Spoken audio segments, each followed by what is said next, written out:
C'est comme Naval Ravikant qui parle de configurer sa boussole interne. Exactement. Par exemple, si tu as peur de parler en public, la PNL peut t'aider à visualiser ton succès de manière si vivide que ton cerveau commencera à croire que c'est déjà arrivé. Donc imagine-toi au-dessus de ton bureau. Observe la situation comme un spectateur bienveillant. Ça aide à réduire le stress et à prendre de meilleures décisions. Un peu comme Ed Millett qui a parlé de amener de la grâce sur les situations que tu trouves peut-être inconfortables. Il a donné l'exemple à son meilleur restaurant, là où il allait manger avec sa famille pour célébrer des événements, des succès.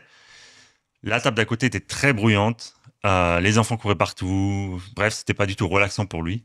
Au mieux de se complaindre et d'aller leur crier dessus, il leur a envoyé de la grâce dans son cerveau. Et en fait, le lendemain, le serveur est passé les voir parce qu'en plus, à la fin, il a payé le restaurant pour eux. Le serveur l'a croisé dans la rue, il a dit ouais, ce que tu as fait hier, c'est incroyable parce qu'en fait, la raison de pourquoi il y avait du bazar dans le restaurant, c'était parce qu'il venait de perdre un être cher. D'habitude, la mère tient très bien ses enfants, mais là, elle était complètement abattue. Donc, ce que tu as fait, franchement, ça a été, je pense que ça a été une lueur d'espoir pour elle. Brian Tracy adore utiliser des vision boards numériques pour ça. Darling, là je suis d'accord avec toi. Chaque matin, je me rappelle à quel point j'ai la chance d'être moi. Et la vie me le rend bien. Reprogrammer tes pensées et émotions, surmonter les biais cognitifs. Tu sais, ces bugs mentaux qui te font croire que tout le monde est meilleur que toi sur Instagram? Ray Dalio appelle ça des biais cognitifs. Heureusement, on peut les désinstaller comme des vieilles apps inutiles. Et oui, les algorithmes des réseaux sociaux adorent nous piéger dans cette bulle. Sortez la tête de cette bulle et allez chercher d'autres idées. Ton énergie attire ce que tu aimais. Ah oui, les fameux biais cognitifs. Parce que croire aux ondes positives, c'est pas un biais cognitif peut-être? Gestion émotionnelle.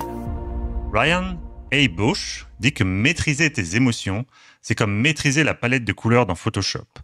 Essentiel pour la retouche d'une vie bien équilibrée et élégante. Oh, c'est beau. Oh oui. Aussi le journaling digital. C'est comme avoir un carnet de croquis mental. Tu peux déverser tes pensées pour alléger ton esprit. Toutes tes pensées.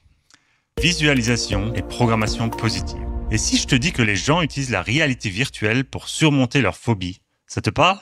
Imagine utiliser l'Apple Vision pour programmer ton esprit à surmonter tes propres peurs. Brian Tracy, alias Monsieur Visualisation, est persuadé que si tu vois ton succès, il est à portée de main. C'est un peu comme esquisser un croquis de ta vie idéale avant d'y ajouter les couleurs.